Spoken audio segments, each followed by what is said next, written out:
Una alegría y un gozo estar en la casa del Señor y juntos poder escuchar su bendita y preciosa palabra. Como aparece en pantalla, el título de la prédica de hoy es tal cual: ¿cómo tomar decisiones sabias? Mis hermanos, estamos empezando este nuevo año y hay decisiones que tomar. Cada uno de nosotros estamos viviendo diversos tipos de etapas, algunos que son padres de niños, adolescentes, jóvenes, chicos que van a pasar a edad universitaria, y hay decisiones que tomar. Si tienen que seguir estudiando en un colegio A o en el colegio B, si van a estudiar, si se van a preparar en una academia, van a postular a una universidad nacional o particular, en asuntos de trabajo, buscar un mejor trabajo, etcétera, etcétera. Todos los días, mi amado, nosotros tomamos decisiones. Y obvio, toda decisión de alguna manera va a marcar el curso de nuestra vida y nuestro futuro. Y la pregunta es, ¿cómo podemos estar seguros que estamos tomando decisiones correctas? ¿Cómo sabemos si estamos dentro de la voluntad de Dios? Y es allí donde Pablo, en este texto, en estos versículos que se han hecho lectura, nos da 3 pautas de cómo tomar decisiones sabias. Ahora, como se ha hecho la lectura, Pablo está abordando el tema del matrimonio o la soltería y cómo tomar decisiones personales que glorifiquen a Dios. Y aunque ese es el contexto en relación al matrimonio o a la soltería, los principios que se comparten son aplicables a cualquier decisión importante en la vida cristiana. Así que con eso en mente, mi amado, mi amada, vamos a orar y vamos a buscar la guía de Dios. Acompáñame en unas palabras de oración. Señor Dios, Padre amado, gracias por permitirnos venir un domingo más. Y Señor, si hay algo que queremos rogarte en este tiempo, es que tú hables a cada uno de nosotros. Todos tomamos decisiones a diario, a cada instante. Y Señor, queremos aprender a tomar decisiones conforme tu palabra, bajo tu guía, bajo tu dirección, Señor.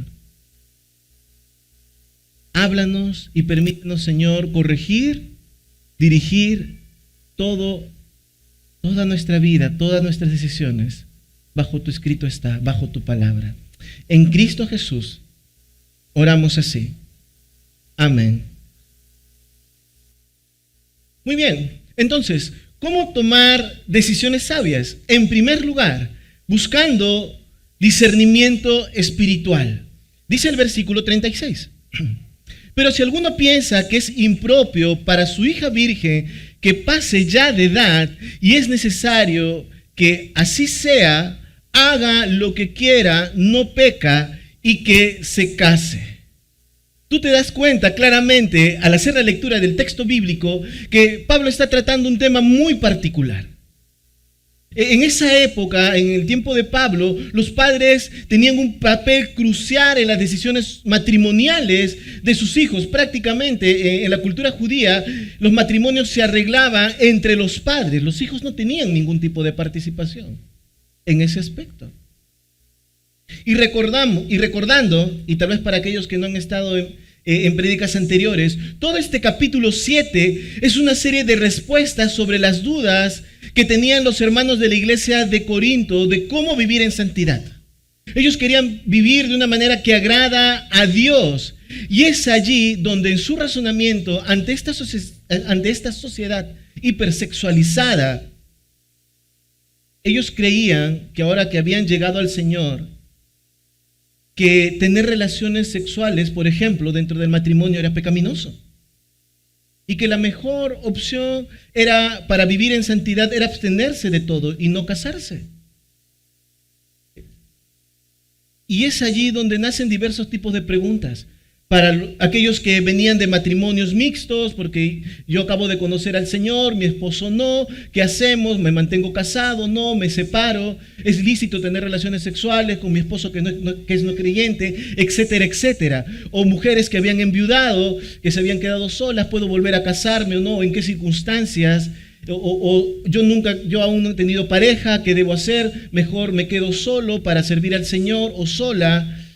¿Qué hago? Habían todo ese tipo de preguntas y es ahí donde nace también esta, que era en relación a un padre bajo el contexto de la cultura de aquel momento. ¿Debe permanecer mi hija virgen sin casarse? Esa era la pregunta que tenía. Y a mí me llama la atención porque Pablo le está hablando como al papá. Pero si algún papá piensa que es impropio para su hija que pase ya de edad, o sea, que llegó a una madurez donde ella puede casarse y por lo tanto ya hablamos de una madurez tal vez espiritual, de una madurez física para poder casarse, de una madurez tal vez económica como nosotros consideramos, etcétera, etcétera. Tiene todos los requisitos mínimos, por decirlo así, para poder casarse, llegó a la madurez. La pregunta era, ¿le debe hacer o no? ¿Es bueno o no es bueno? Y tal vez aunque la pregunta suene un poquito absurda, porque nosotros sabemos que todos podemos casarnos, siempre hay unos parámetros que son los que pone la palabra de Dios. Pero ahí estaba esta pregunta. Y en medio de esta pregunta, mis amados, que le hicieron a Pablo y que él aquí está respondiendo, nos lleva a algo muy importante que quiero ir aplicando en este tiempo. Mis amados, este texto nos muestra y nos habla de la participación del padre en la vida de los hijos. Una necesidad que hoy por hoy muchos padres han dejado de lado. Bueno, yo ya crié a mi hijo, mi hija tiene 17 años, tiene 18 años, yo ya le di una carrera, ya tiene 20, 21, que haga con su vida lo que quiera. Yo ya no me meto. Y está mal. Nosotros como padres, y por eso me encanta que Pablo haya respondido en este texto, nos recuerda que tenemos una responsabilidad como padres, participar en la vida de nuestros hijos, instruirlos en el conocimiento del Señor, como dice el libro en la carta a los Efesios, Pablo. Amonestarlo en la instrucción del Señor. Y mis amados, si el principio es para todas las áreas de su vida, incluye en esta área emocional, en esta participación en cuanto a una pareja. Obvio, no como en la cultura judía antigua, que mira, tú te casas con él, tú te casas con ella y se quedó. Nosotros los padres acordamos. No es así. A buena hora. Ahora nosotros podemos de alguna manera considerar en el Señor quién puede ser nuestra pareja. Pero los papás juegan un papel crucial, no determinante, porque al fin y al cabo cada uno es dueño de sus decisiones y esperamos que las tomemos correctamente delante del Señor. Pero cuán importante, papá, es tu opinión. Que tú conozcas el círculo de amigos de tus hijos, de tus hijas, sus amistades. Que haya esa confianza, que haya esa comunicación. Y es que, mis amados, recuerden que hay un problema en la actualidad. Hay una lucha entre lo que el mundo hoy quiere impregnar en el corazón del hijo, del joven, del adolescente, que va en contra de los principios de la palabra de Dios. Un consejo engañador, pecaminoso, destructivo de una sociedad que quiere vivir sin Dios y a sus propias expensas. Empujando a Dios de lado a un estilo de vida a través de las redes sociales, series, canciones, que son contrarios a lo que Dios pide, exige y considera en su palabra para vivir en plenitud, y a la cual tus hijos y los míos están expuestos. ¿Y sabes qué es lo más grave? Que no solamente están expuestos, sino que quieren repetirlo. Estamos en medio de una sociedad y nuestros hijos están allí, donde sus amigos reproducen un estilo de vida como si fuera totalmente normal. Estar con uno, con otra, acostarse con uno, con otra, dejarse tocar físicamente en áreas donde no son permitidas o donde no debería, chicas perdiendo su virginidad a los 12, 13, 14 años, chicos visitando prostíbulos a temprana edad en adolescencia, o enviándose fotos semidesnudos, pidiéndoles a las chicas, compartiéndolas con sus amigos, etcétera, etcétera. Reproduciendo un estilo de vida como si fuera totalmente normal. y no lo es. Y por eso, mis amados, esto que Pablo nos recuerda, papá, mamá, tienes que involucrarte en la vida de tus hijos. Tienes que hacerlo. Y por eso hay que ayudarles a tomar decisiones sabias, hay que acompañarles. Y por eso en esta pregunta o en este primer punto sobre cómo puedo tomar decisiones sabias y es buscando discernimiento espiritual, aquí Pablo introduce esa necesidad. Los padres preguntaban, ¿cómo puedo ayudar a mis hijos? ¿Cómo puedo ayudar a mi hija que ya está en edad de casamiento y claramente en su corazón hay un deseo de formar, de tener una relación, de tener una pareja? Y Pablo le dice, pues discierne, ayúdale a discernir. Y por eso Pablo introduce esta necesidad del discernimiento en cada circunstancia.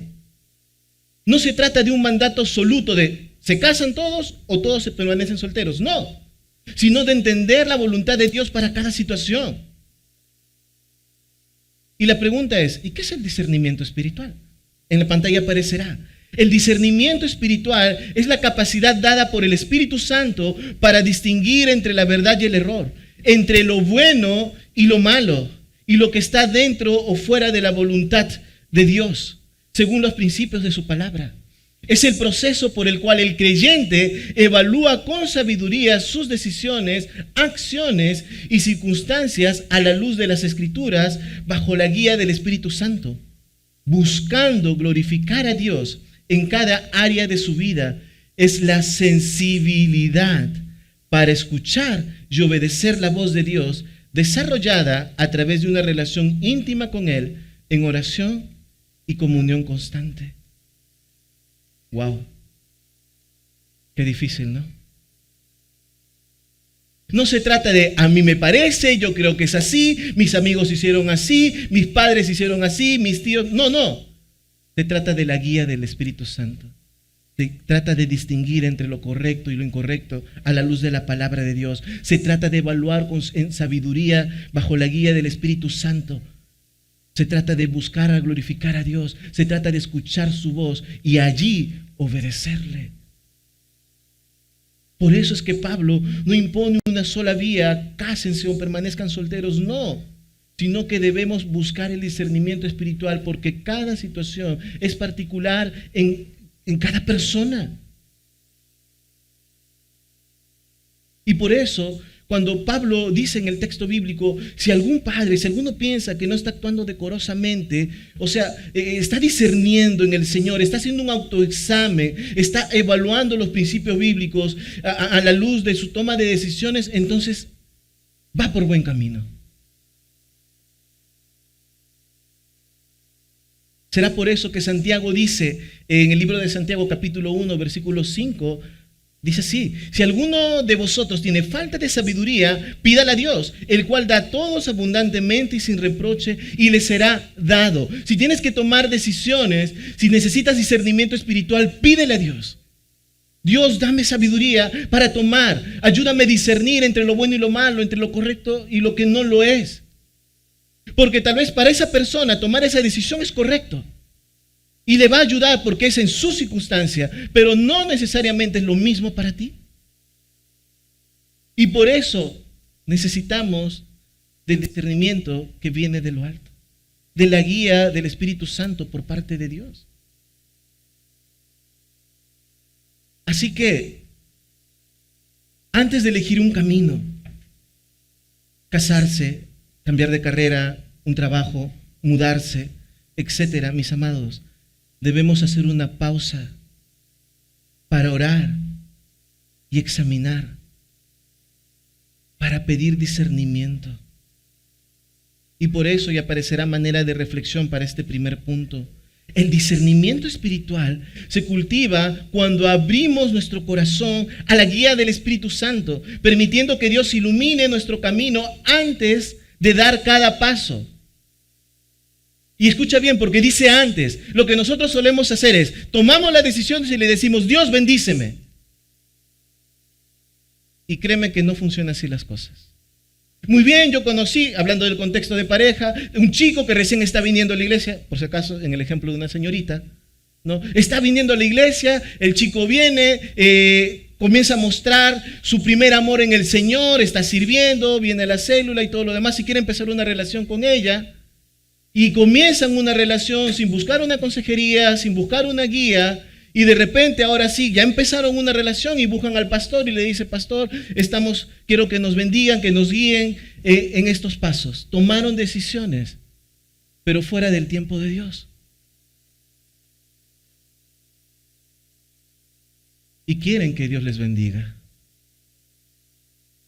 Y a veces tomamos malas decisiones y queremos torcer el brazo de Dios para que nos bendiga. Por eso es que Dios nos guíe, nos ilumine antes de dar el paso.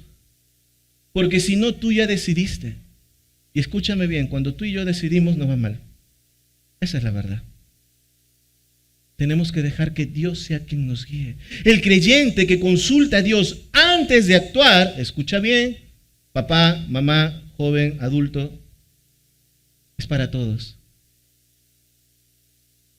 El creyente que consulta a Dios antes de actuar no camina ciegas, sino con la certeza de que su voluntad, la voluntad de Dios, es buena, agradable y perfecta, aunque no necesariamente ocurra lo que tú esperas o deseas. Porque eso significa discernir espiritualmente, ser guiado bajo la voluntad de Dios y no bajo mí. ¿Me ayudas a completar la frase? Voluntad, no bajo mi voluntad, sino bajo la voluntad de Dios. Así que la pregunta es, ¿cómo estás tomando tus decisiones? ¿Te estás tomando una pausa para que Dios sea quien te guíe? ¿O eres tú quien toma las decisiones y luego quieres doblar el brazo de Dios para que te bendiga en esa relación que está mal, en esa amistad que no es correcta, en ese trabajo o en esa circunstancia que estás tomando que realmente no es correcta delante de Dios? Pero como ya te involucraste, ya no quieres salir de ello. Entonces, ¿cómo tomar decisiones sabias? En primer lugar, buscando discernimiento espiritual. En segundo lugar, aparecerá en pantalla, buscando la convicción y la paz que viene de Dios. Pablo sigue respondiendo a estas preguntas y a esta preocupación de estos padres y dice: pero el padre que está firme en su corazón sin tener necesidad, sino que es dueño de su propia voluntad y ha resuelto en su corazón guardar a su hija virgen, hace bien. De manera que el que la da en casamiento hace bien y el que no la da en casamiento hace mejor. ¿Cuántas chicas solteras hay acá? ¿Pueden levantar la mano? Hacen mejor quedándose solas. Pastor, no me diga eso. ¿Y ahora qué le digo a Pepito? Mis amados, es interesante porque hace un momento Pablo dijo: cásese, y ahora está diciendo: no se case, porque si se queda sola, hace mejor. Bueno, ya veo varios papás que están felices que no se case. ¿No? ¿Por qué? Una vez más, no es que Pablo está siendo incongruente, no. Sino que Pablo nos muestra que en la toma de decisiones para cada persona las circunstancias son diferentes, particulares, y que no nos pasará todo lo mismo. Y por eso, este segundo punto, ¿cómo sé que estoy tomando una decisión sabia? Porque hace un momento sí fue prudente para un padre considerar que su hija se case en ese momento y para esa circunstancia para él y para ella. Pero ahora hay otro papá que sí tiene su hija, que también está en edad de casamiento, que podría hacerlo, pero de repente para él la decisión es mejor que aún guarde su corazón, que aún no. Debemos considerar la convicción y la paz que viene de Dios, que aquí Pablo los desglosa bajo 3 afirmaciones. En primer lugar dice: el que está firme en su corazón. Y cuando habla de la firmeza de corazón, no se trata solamente de una virtud relacionada con la estabilidad emocional o autodisciplina. Para un hijo de Dios, para un cristiano, la firmeza de corazón tiene un sentido más profundo. Proviene de la paz que viene de Dios. Y eso marca una gran diferencia.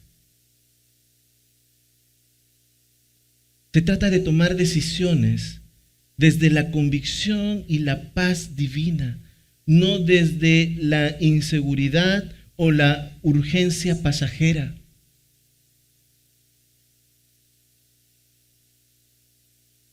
Y eso vale la pena considerar, porque a veces nos dejamos llevar y no debe ser así. En segundo lugar, firmeza de corazón, la paz que viene de Dios. Pero la otra afirmación que Pablo menciona, dice sin tener necesidad, sino que es dueño de su propia voluntad. Cuando dice dueño de su propia voluntad, significa que la persona tiene control sobre sus deseos y sus emociones.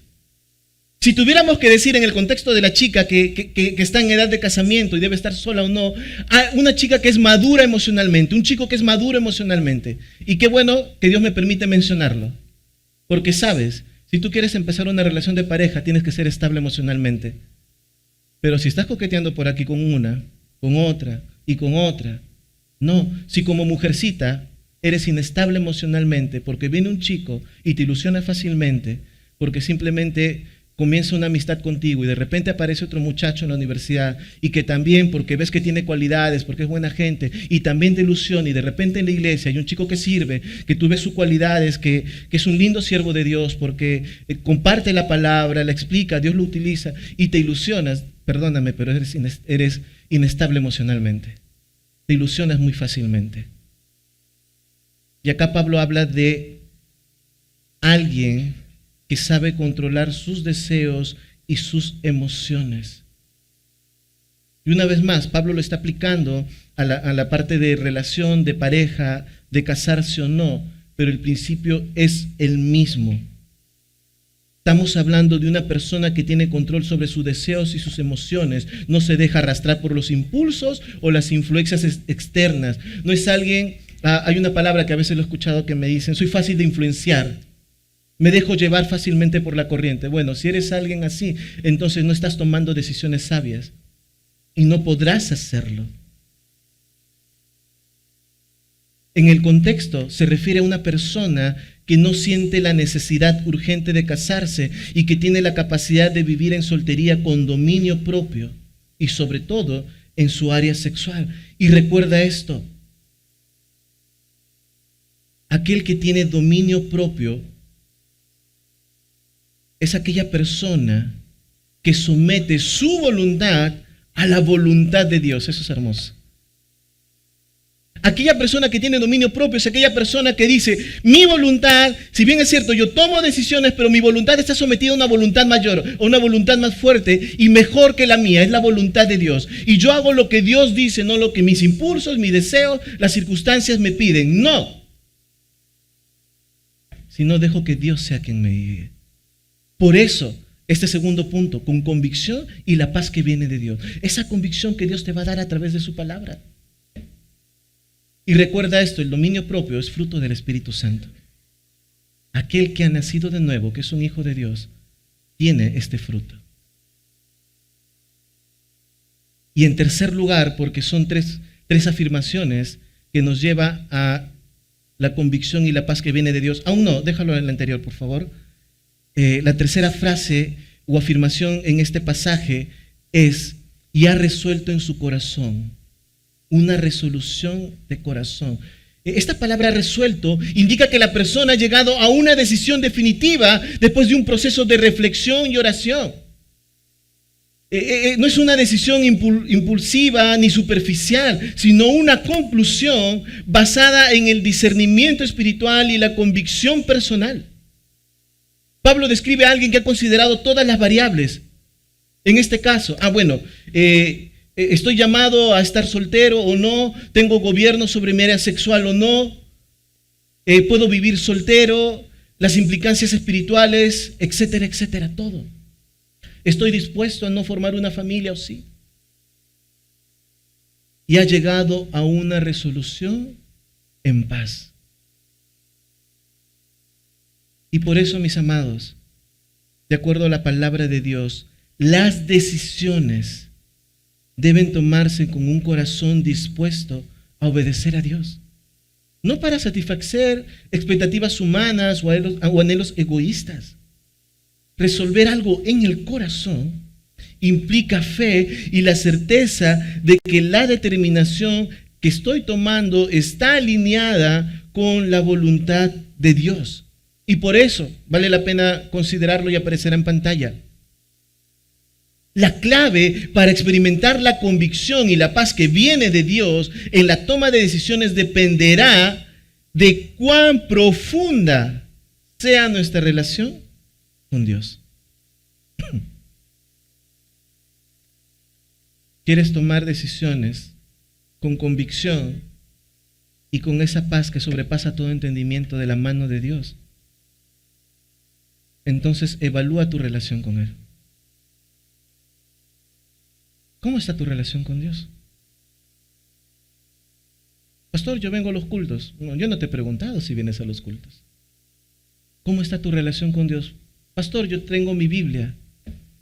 No te he preguntado si tienes una Biblia o la traes. ¿Asistes a una célula o llevas una clase de academia bíblica? La pregunta es, ¿cómo está tu relación con Dios? ¿Escuchas su voz? ¿La obedeces? ¿O una vez más te dejas llevar por la presión del grupo, por la presión de los demás, por lo que ves en las series, por lo que dicen los amigos? ¿Te dejas llevar porque quieres agradar a tus compañeros de trabajo, a tus amigos del colegio, del centro de estudios, de la universidad?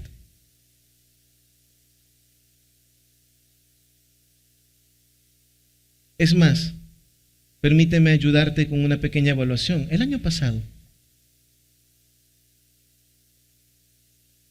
en base a este punto, si nuestras decisiones, en la forma en que tomamos nuestras decisiones, reflejan nuestra relación con Dios, ¿cuántas buenas decisiones tomaste el año pasado? ¿Cuántas malas decisiones tomaste? Porque eso va a reflejar tu relación con Dios. Entonces, ¿cómo tomar decisiones sabias? Díganme que me están escuchando. 1, discernimiento espiritual. Muy bien. 2, con la convicción y la paz. Buscando la convicción y la paz que viene de Dios. Y 3, buscando tomar decisiones bajo el señorío de Cristo. Pablo, de ir respondiendo esta pregunta y esta duda de los padres y su participación en cuanto a la soltería o el casamiento de sus hijas, ahora cierra hablando de la mujer casada. No sé si de alguna manera él quiere referirse a que en un futuro, si esta mujer se casa, podría enviudar, entonces lo conecta, o porque también había mujeres que eran viudas y que Pablo quería responder a ello en la toma de decisiones. Y por eso dice así: la mujer casada está ligada por la ley mientras su marido vive, pero si su marido muere, libre es para casarse con quien quiera, con tal que sea en el Señor. Pero a mi juicio, más dichosa será si se queda así, y pienso que también yo tengo el Espíritu de Dios. Pablo nos recuerda algo, y por eso creo que todo está relacionado. Pablo nos recuerda que si alguien desea casarse, hay algo que se llama pacto matrimonial. La mujer casada está ligada por la ley mientras su marido vive. Hay un compromiso, hay un pacto, hay una unión indisoluble mientras que tú estás casado con alguien. Pregunto, ¿hay alguien que está casado acá? ¿Sí? ¿Puede levantar la mano? No he preguntado felizmente casado, así que no se preocupe. Una broma, no, todos estamos felizmente casados. Todos estamos casados. Entonces, tú tienes un pacto con esa persona. Si tú has hecho tu compromiso matrimonial delante de Dios, déjame decirte que tú estás ligada a esa persona de por vida. Mientras él o ella viva, Dios nos recuerda, hay un principio que yo he estipulado en mi palabra, dice, y que es una ley. Lo que Dios unió no lo separa el hombre. Y mientras que tú estés, y tú o tu pareja estén vivos, los dos están unidos en ese pacto matrimonial indisoluble y que deben respetar para toda la vida. ¿Cuán distinto es lo que el mundo hoy nos ofrece? Por eso te hablaba en el primer punto, a lo que están expuestos tus hijos y los míos. Intenta, prueba, no te cases, convive.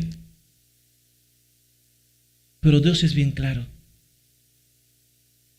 Y hablando en este contexto de la mujer, de la sociedad de aquel tiempo, pero ¿qué pasaba si enviudaba?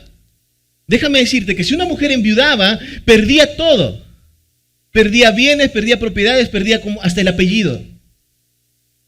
Y por eso en aquella época era incluso algo como pactado, era una necesidad para asegurar su estabilidad económica y social, el volver a casarse. En otras palabras, lo hacían por conveniencia. Como mucho ocurre acá en la sociedad, sin necesidad de enviudar. Muchas mujeres hoy se acercan varones porque tienen dinero, porque les va a dar A, B, C cosa. Pero Pablo introduce un concepto nuevo. Por un lado, no es un requisito obligatorio para alguien que enviudó, ni es la única manera para vivir en plenitud. Por eso dice que si una viuda desea casarse, puede hacerlo, con tal que sea en el Señor. Y acá no solamente nos habla del principio de pacto matrimonial que hablé hace un momento, sino nos habla de vivir, de hacerlo en el Señor. Es decir, en el contexto de esta mujer viuda, si quiere volver a casarse, tiene que ser con alguien que comparta la fe en Jesucristo. Y este término en el Señor, para ir aplicándolo a la toma de decisiones, esta frase aparece en el Nuevo Testamento y se refiere a vivir bajo el señorío de Cristo. En este caso, Pablo establece que las decisiones relacionadas con el matrimonio deben estar alineadas con la fe y los principios de Dios. Entonces, una decisión importante como el matrimonio, y por extensión cualquier otra, deben estar fundamentadas en nuestra relación con Cristo. Yo no debo, no puedo, ni tengo que tomar alguna decisión fuera de los parámetros de mi vida cristiana, fuera de mi fe en Jesucristo y mi relación con Él. Cualquier decisión que tomemos debe reflejar nuestra fe en Jesucristo. Pero tristemente nosotros tomamos decisiones que no reflejan nuestra fe, sino reflejan nuestra pecaminosidad, porque tomamos decisiones que nos llevan a pecar, que nos llevan a fallar a Dios, que nos llevan a fallar a nuestro prójimo y fallarnos a nosotros mismos. Y por eso, si tú vas a tomar una decisión, ¿cómo tomar decisiones sabias? Tienes que hacerlo bajo el señorío de Cristo. Decisiones que fortalezcan tu fe, no que te alejen de Él. Toda decisión debe ser tomada con una mentalidad centrada en Jesucristo. En otras palabras, antes de tomar esa decisión, yo tengo que sentarme y considerar cómo esta decisión va a afectar mi relación con Dios. ¿Cómo va a afectar mi testimonio como cristiano? Porque si esta decisión va a afectar mi testimonio como cristiano, claramente no es una decisión que viene de Dios. Así de sencillo. Y de cosas que a veces, como hablaba en el culto anterior, como las amistades que tienes en tus celulares, los grupos de WhatsApp que tienes, puedo hablar directamente a los varones, el grupo de compañeros de trabajo, los de la promoción de la universidad, los de la promoción del colegio, y que en esos grupos no se comparte cosas que son dignas y honrosas de un hijo de Dios. Contenido alturado, bromas de doble sentido, cosas sexuales. ¿Y qué decisión estás tomando? No, pero no tiene nada de malo, son mis amigos, son mis compañeros. Nos excusamos. No estamos tomando una decisión bajo el señorío de Cristo. Estamos comprometiendo nuestro testimonio cristiano, participando de esas cosas.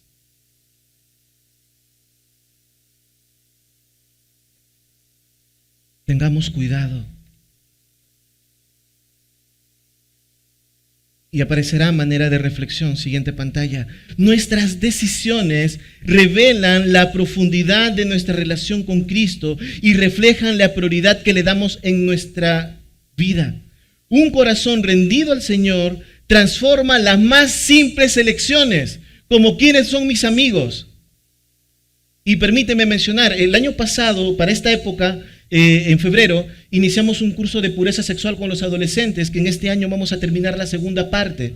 Y en ese curso de pureza sexual, yo les mencionaba algunos principios en una de las clases y les decía, si quieres guardar tu corazón y vivir de acuerdo a la voluntad del Señor, en primer lugar, tu mejor amigo o mejor amiga tiene que ser alguien de tu mismo sexo. Decisiones sabias. No puede ser alguien del sexo opuesto. Pero en segundo lugar, y avanzábamos una milla más, les decía, si tu mejor amigo o mejor amiga, que si es de tu mismo sexo, no es cristiano, no es la mejor amistad que puedas tener. Tu mejor amigo, tu mejor amiga tiene que ser alguien creyente. No puede ser alguien que no sea cristiano. Porque esa persona va a influenciar mucho en tu vida. Decisiones sabias. Decisiones bajo el señorío de Cristo. No, pero es mi mejor amigo, pero ¿qué tiene de malo? No, no estamos diciendo que abandones esa amistad. Estamos hablando de las prioridades correctas para tomar decisiones sabias. Y lo mismo es para ti como para mí. Decisiones tan pequeñas que van a marcar tu vida, la mía o incluso la de nuestros hijos. Pero no queremos que se metan en nuestra vida. No queremos que Dios irrumpa en esos espacios donde nadie los toca.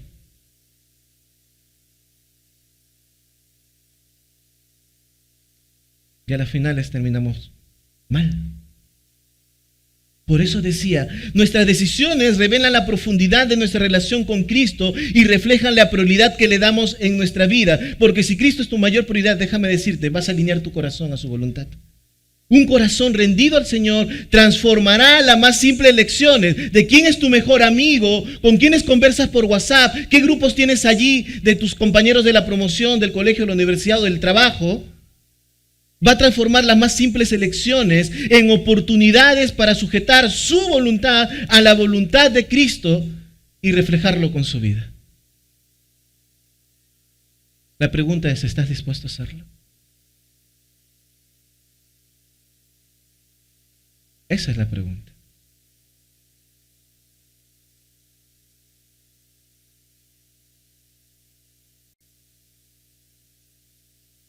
Y por eso, el año pasado, ¿qué decisiones has tomado? ¿Cómo esas reflejan tu relación con Dios? Yo debo ser honesto, he tomado malas decisiones. Es más, yo te ruego algo. Yo le agradezco al Señor por esta prédica porque con mi esposa, a nivel de familia, estamos tomando decisiones en este año. Y yo le decía, Señor, gracias por tu palabra, porque claramente cuando nosotros preparamos los pastores, la exposición de la palabra tiene que hablarnos primeramente a nosotros. Y en esta semana son semanas de decisiones. Y si algo te ruego, ora por mí, ora por mi familia. Estamos tomando decisiones y queremos hacerlo bajo la guía y la voluntad del Señor, con lo que Él nos está hablando acá. Pero mi amado, seamos honestos. ¿Cuántas decisiones erradas hemos tomado el año pasado?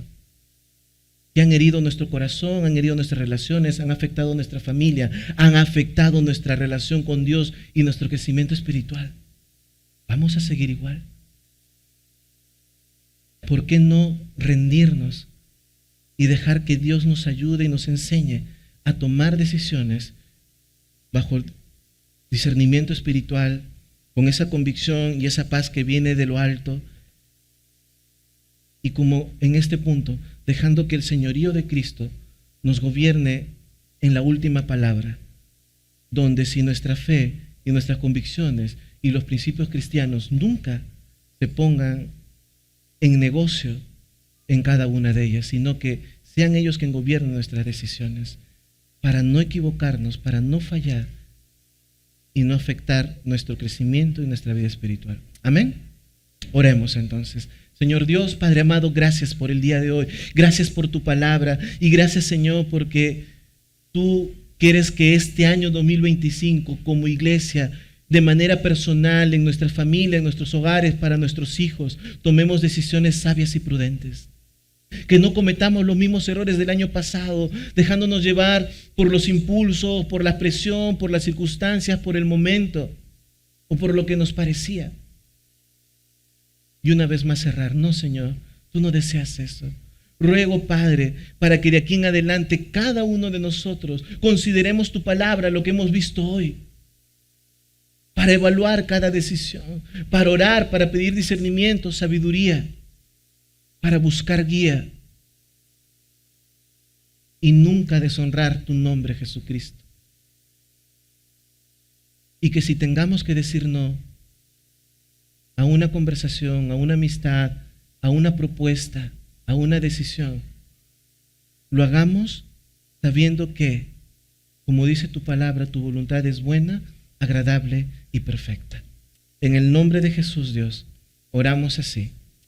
Amén. Amén. Dios les bendiga.